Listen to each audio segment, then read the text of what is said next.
नमस्कृत्य नरं चैव नरोत्तमं देवीं सरस्वतीं व्यासं ततो जयमुदीरयेत्। ओम नमो भगवते वासुदेवाय। ओम नमः पितामहाय। ओम नमः प्रजापतिभ्यः। ओम नमः कृष्णद्वैपायनाय। ओम नमः सर्वविघ्नविनायकेभ्यः।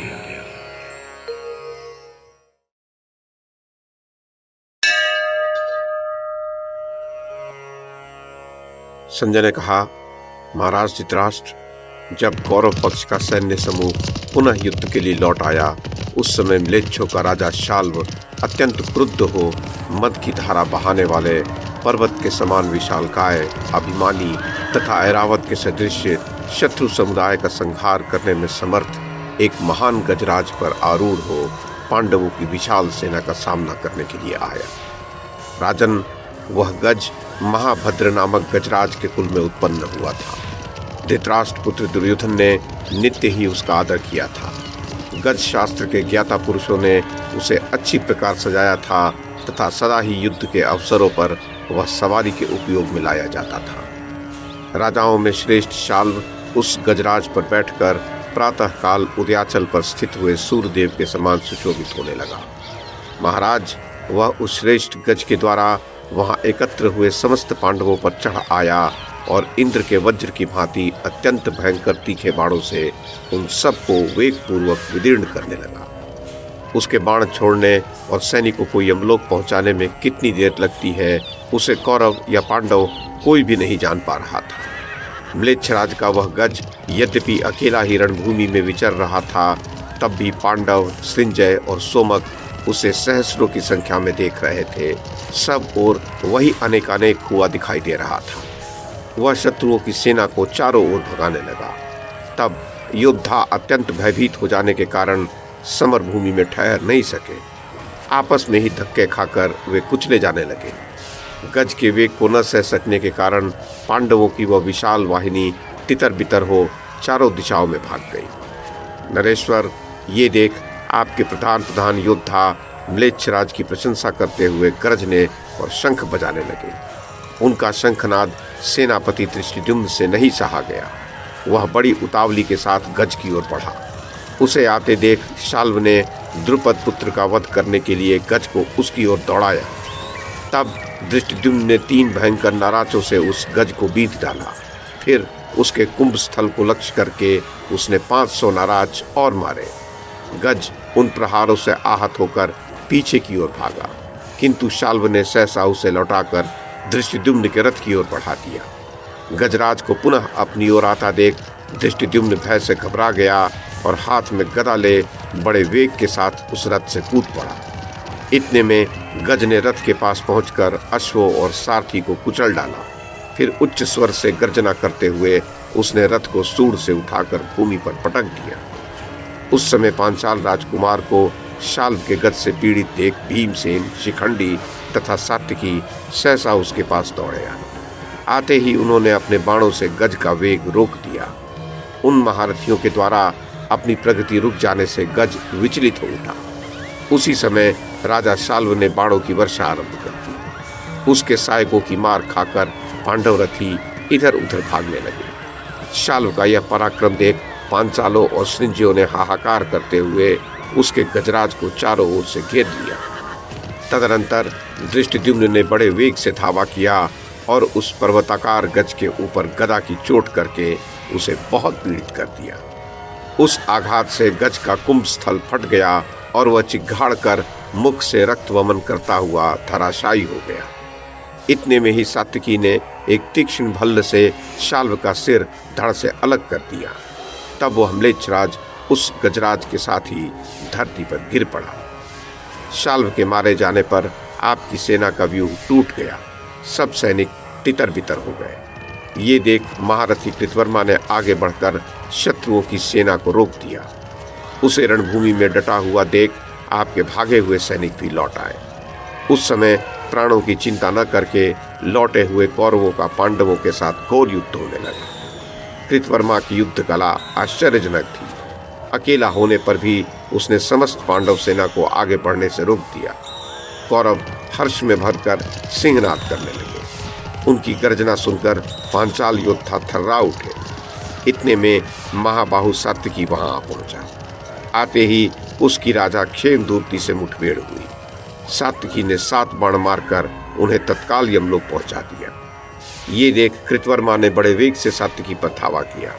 फिर दोनों महारथी एक दूसरे से भिड़ गए। थोड़ी ही देर में उस युद्ध ने बड़ा भयंकर रूप धारण किया। तब पांडव और पांचाल योद्धा दूर खड़े होकर दर्शक की भांति सब कुछ देखने लगे। कृतवर्मा ने 4 तीखे बाणों से सात्विकी के चारों अश्वों को बींध डाला। इससे सात्विकी को बड़ा क्रोध हुआ। उसने भी 8 सैकों से कृतवर्मा को आहत कर दिया। तब कृतवर्मा ने सात्विकी को 3 बाणों से आहत करके एक बाण से उसका धनुष काट दिया। सात्विकी ने कटे हुए धनुष को फेंककर दूसरा उठाया और कृतवर्मा के पास पहुंचकर 10 बाणों से उसके सारथी तथा अश्वों को मृत्यु के घाट उतार दिया। फिर रथ की ध्वजा भी काट डाली। तब कृतवर्मा के क्रोध की सीमा न रही। उसने सात्विकी को मार डालने की इच्छा से उस पर शूल का प्रहार किया, किंतु सात्विकी ने अपने तीखे बाणों से उस शूल को चकनाचूर कर दिया। कृतवर्मा हक्का बक्का होकर देखता रह गया। कृतवर्मा को इस दशा में पड़ा देख कृपाचार्य दौड़े आए और उसे अपने रथ में बिठाकर रणभूमि से दूर हटा ले गए। सात्विकी रण में डटा हुआ है और कृतवर्मा रथहीन हो गया है, ये देखकर दुर्योधन की सेना में फिर से भगदड़ मच गई। परंतु उस समय इतनी धूल उड़ रही थी कि कुछ भी दिखाई नहीं दे रहा था। इसलिए आपके सैनिकों का भागना शत्रुओं को विदित नहीं हो सका। राजन, राजा दुर्योधन के सिवा आपके सभी योद्धा वहां से भाग गए। दुर्योधन अपनी सेना को निकट से भागती देख बड़े वेग से शत्रुओं पर टूट पड़ा और उन सबको अकेले ही शीघ्रतापूर्वक रोकने लगा। माननीय नरेश, उस समय क्रोध में भरा हुआ आपका महाबली पुत्र दुर्धर्ष दुर्योधन सावधान हो बिना घबराहट के समस्त पांडवों, द्रुपद पुत्र धृष्टद्युम्न, शिखंडी, द्रौपदी के 5 पुत्रों, पांचालों, केकयों, सोमकों और सृंजियों पर पैने बाणों की वर्षा करने लगा तथा निर्भय होकर युद्ध भूमि में डटा रहा। जैसे यज्ञ में मंत्रों द्वारा पवित्र हुए महान अग्निदेव प्रकाशित होते हैं, उसी प्रकार संग्राम में राजा दुर्योधन सब ओर से देदीप्यमान हो रहा था। जैसे मरण धर्मा मनुष्य अपनी मृत्यु का उल्लंघन नहीं कर सकते, उसी प्रकार युद्ध भूमि में शत्रु सैनिक राजा दुर्योधन का सामना नहीं कर सके। इतने में ही कृतवर्मा दूसरे रथ पर आरूढ़ होकर वहां आ पहुंचा। महाराज, रथ पर बैठा हुआ रथियों में श्रेष्ठ आपका प्रतापी पुत्र दुर्योधन रुद्रदेव के समान युद्ध में शत्रुओं के लिए दुस्सह प्रतीत होने लगा। उसके सहस्र बाणों से वहां की सारी पृथ्वी आच्छादित हो गई। जैसे मेघ जल की धाराओं से पर्वत को सींचते हैं, उसी प्रकार वह शत्रुओं को अपनी बाण धारा से नहलाने लगा। पांडवों के सैन्य सागर में कोई भी ऐसा मनुष्य, अश्व, गज अथवा रथ नहीं था जो दुर्योधन के बाणों से क्षत विक्षत न हुआ हो। प्रजानाथ भरतनंदन, मैं समरांगण में जिस जिस योद्धा को देखता था, वही वही आपके पुत्र के बाणों से व्याप्त हुआ दिखाई देता था। जैसे सैनिकों द्वारा उड़ाई हुई धूल से सारी सेना आच्छादित हो गई थी, उसी प्रकार वह महामनस्वी दुर्योधन के बाणों से ढकी दिखाई देती थी। पृथ्वीपते, हमने देखा कि शीघ्रतापूर्वक हाथ चलाने वाले धनुर्धर वीर दुर्योधन ने सारी रणभूमि को बाणमयी कर दिया है। आपके यह शत्रु पक्ष के सहस्रों योद्धाओं में मुझे एकमात्र दुर्योधन ही वीर पुरुष जान पड़ता था। उस युद्ध में आपके पुत्र का अद्भुत पराक्रम देखा गया। समस्त पांडव एक साथ मिलकर भी उसे पीछे नहीं हटा सके। उसने युधिष्ठिर को 100, भीमसेन को 70, सहदेव को 5, नकुल को 64, धृष्टद्युम्न को 5, द्रौपदी के पुत्रों को 5 तथा सात्विकी को 3 बाणों से बींध दिया। साथ ही एक भल्ल मारकर उसने सहदेव का धनुष भी काट डाला। सहदेव ने वो कटा हुआ धनुष फेंक दिया और दूसरा विशाल धनुष हाथ में लेकर दुर्योधन पर धावा किया। उसने 10 बाण मारकर दुर्योधन को बींध डाला।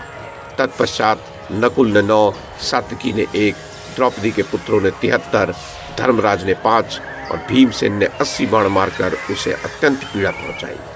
इस प्रकार चारों ओर से बाणों की बौछार होने पर भी दुर्योधन ने पैर पीछे नहीं हटाया। उस महामनस्वी वीर की फूर्ति, अस्त्र संचालन का सुंदर ढंग तथा पराक्रम, इन सब को सब लोगों ने संपूर्ण प्राणियों से बढ़ चढ़ कर देखा। नरेश्वर, उसी समय शकुनी ने युधिष्ठिर के चारों अश्वों को मार डाला और उन्हें भी बाणों से पीड़ित किया। तब सहदेव राजा को अपने रथ पर बिठाकर रणभूमि से दूर हटा ले गया। थोड़ी ही देर में दूसरे रथ पर सवार होकर युधिष्ठिर पुनः वहां आ पहुंचे और उन्होंने शकुनी को पहले 9 बाण मारकर फिर 5 बाणों से बीत डाला। उसके पश्चात वे उच्च स्वर से गर्जना करने लगे। उधर उलूक चारों ओर बाणों की बौछार करता हुआ नकुल पर जा चढ़ा। तब नकुल ने भी बाणों की बड़ी भारी वर्षा की और शकुनी पुत्र उलूक को चारों ओर से ढक दिया। दूसरी ओर कृपाचार्य ने क्रोध में भरकर बाणों की मार से द्रौपदी के पुत्रों को आहत कर दिया। तब वे भी कृपाचार्य को अपने सहायकों से पीड़ित करने लगे। इस प्रकार उनमें विचित्र युद्ध होने लगा। प्रजानाथ, उस समय मनुष्य मनुष्यों से, गज गजों से, अश्व अश्वों से और रथी रथियों से भिड़ गए थे। फिर उनमें अत्यंत घोर घमासान युद्ध होने लगा। प्रभो महाराज, ये विचित्र, ये घोर, ये रौद्र युद्ध, इस प्रकार बहुत से भीषण युद्ध चलने लगे। शत्रु का दमन करने वाले वे समस्त योद्धा समरांगण में एक दूसरे से भिड़कर उस महायुद्ध में परस्पर टक्कर लेते हुए प्रहार और सिंहनाद करने लगे। राजन, उनके वाहनों से, वायु से और दौड़ते हुए अश्वारोहियों से उड़ाई गई भयंकर धूल सब ओर व्याप्त दिखाई दे रही थी।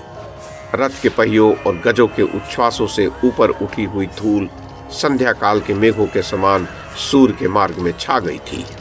उस धूल के संपर्क में आकर सूर्य प्रभाहीन हो गए थे तथा पृथ्वी और वे महारथी शूरवीर भी ढक गए थे। भरत श्रेष्ठ, तदनंतर 2 ही घड़ी में वीरों के रक्त से धरती सिंच उठी और सब ओर की धूल बैठ जाने के कारण रण क्षेत्र निर्मल हो गया। वो भयंकर दिखाई देने वाली तीव्र धूल सर्वथा शांत हो गई। भारत राजेंद्र, तब मैं फिर उस दारुण मध्याह्न काल में अपने बल और श्रेष्ठता के अनुसार अनेक द्वंद्व युद्ध देखने लगा। योद्धाओं के कवचों की प्रभा वहां अत्यंत उज्जवल दिखाई दे रही थी। महाराज धृतराष्ट्र, जैसे पर्वत पर जलते हुए विशाल बांसों के वन से प्रकट होने वाला चट चट शब्द सुनाई देता है, उसी प्रकार युद्ध स्थल में बाणों के गिरने का भयंकर शब्द वहां गूंज रहा था।